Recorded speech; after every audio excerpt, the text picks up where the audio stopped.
할렐루야. 오늘은 큰 용사로 살아가기라는 제목의 말씀으로 여러분들과 은혜를 나누고자 합니다.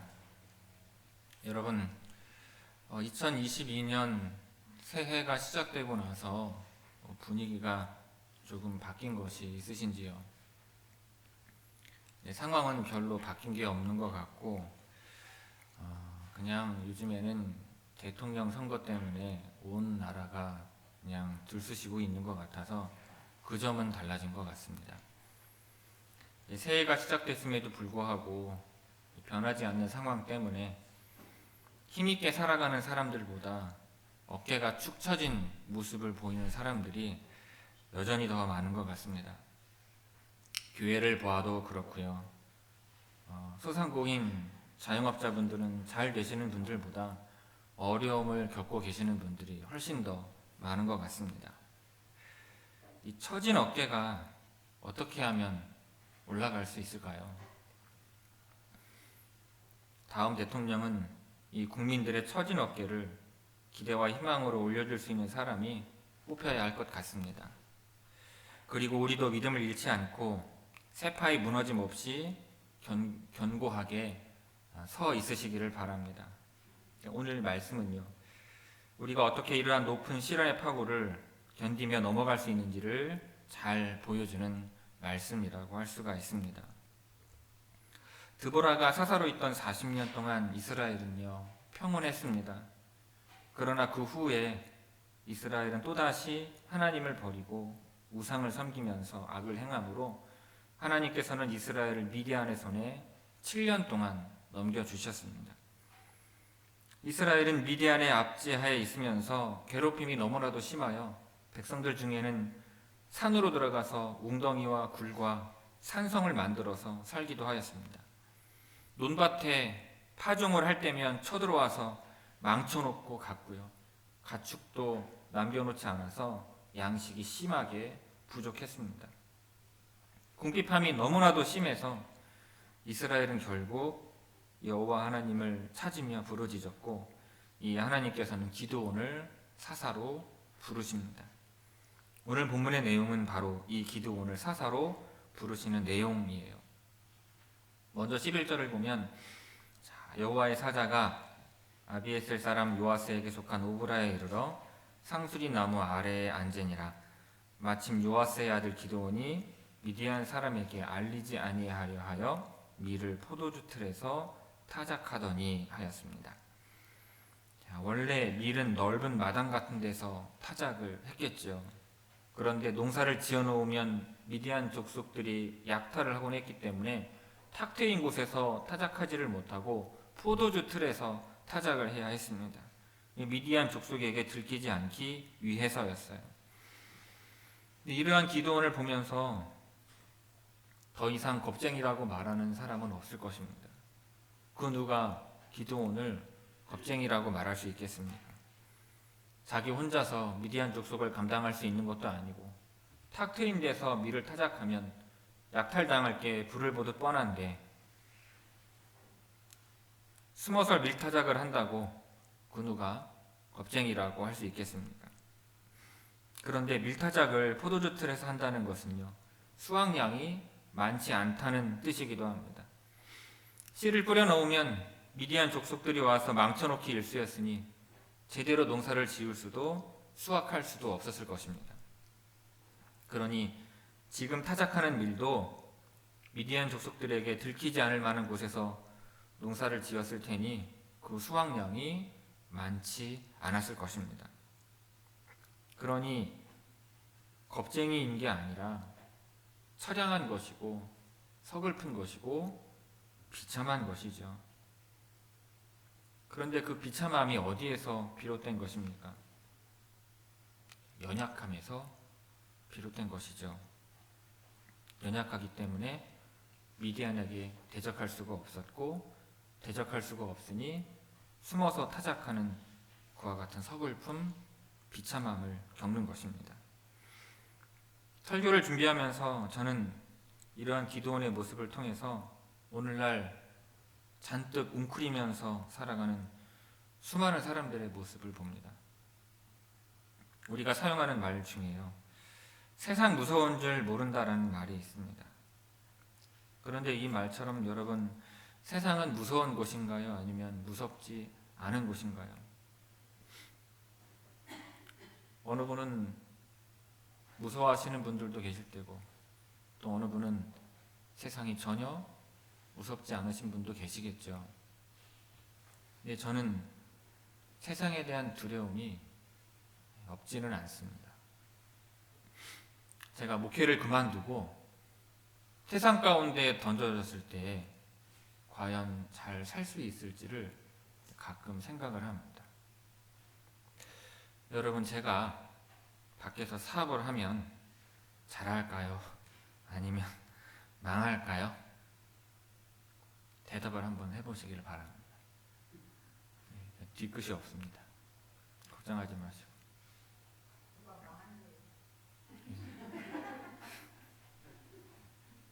자기 얘기가 아니라 누가 망한대요.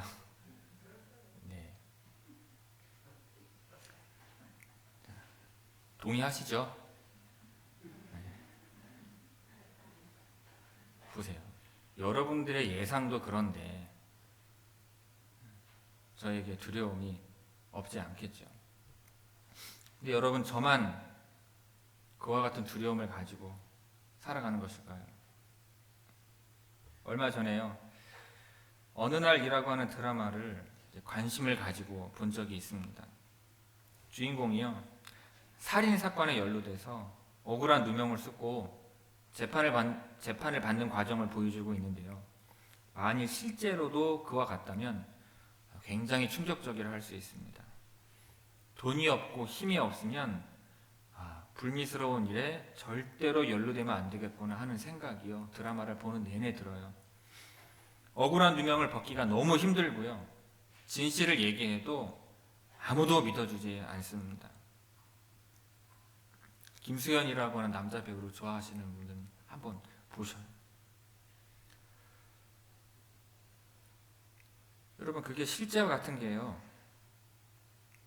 제8차 화성 연쇄살인 사건의 범인으로 이 유죄 판결을 받고 20년을 복역한 윤석열 씨가 지난 2020년 재심을 청구해서 무죄 판결을 받았습니다.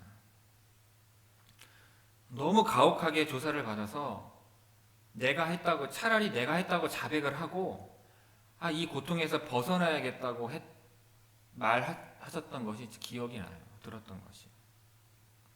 그분은요, 돈 없고 힘 없고 신체 장애까지 있었던 전형적인 소시민이었습니다.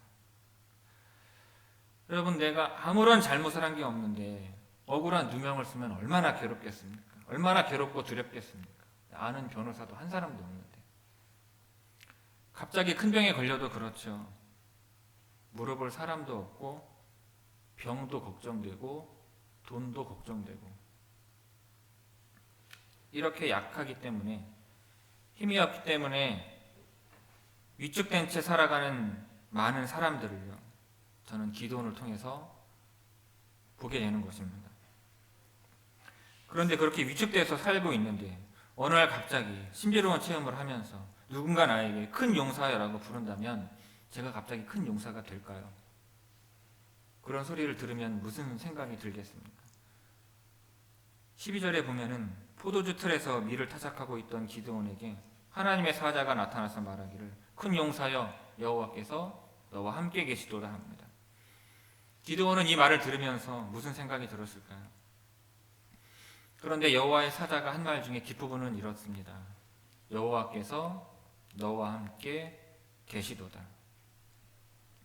여러분, 바로 이것이 여호와의 사자가 기드온에게 큰 용사라고 부른 이유죠. 이스라엘의 현실과 기드온을 보면은요, 큰 용사라는 말이 기드온에게 어울리지 않을 것입니다. 하지만 눈을 돌려서 기드온과 함께 하시는 하나님을 보면 그 말은 맞는 말이 되는 것입니다.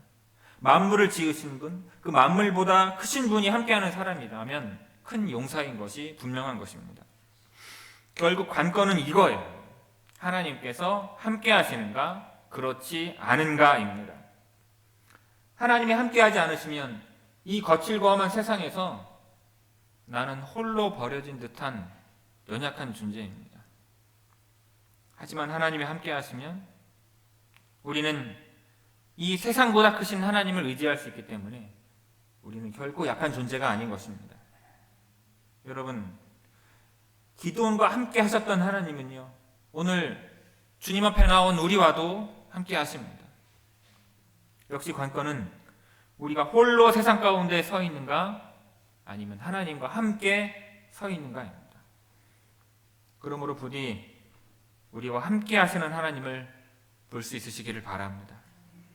그렇게 나와 함께 하시는 하나님을 의지하며 담대하게 살아가시는 성도님들이 다 되시기를 바랍니다.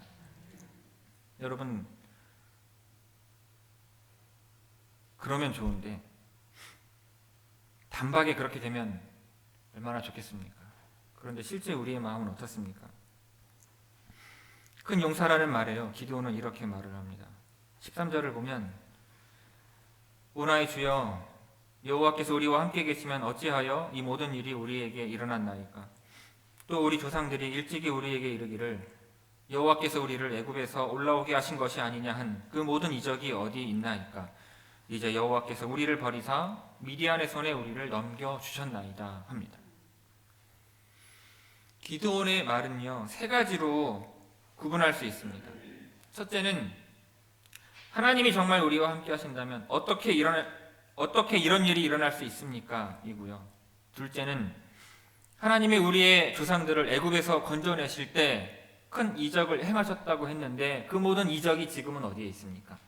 셋째는 지금은 여호와께서 우리를 버리셨습니다. 그래서 우리를 미디안의 손에 넘기신 것입니다. 그런데 여러분, 이 말은요, 기드온만이 아니라 우리도 겪을 수 있고 우리도 할 수 있는 말입니다. 하나님이 나와 함께 하신다면 어떻게 이런 일이 일어날 수 있습니까? 과거에 역사하셨던 하나님은 지금 어디에 계십니까? 하나님께서 나와 함께 하지 않으시는 것이 분명합니다.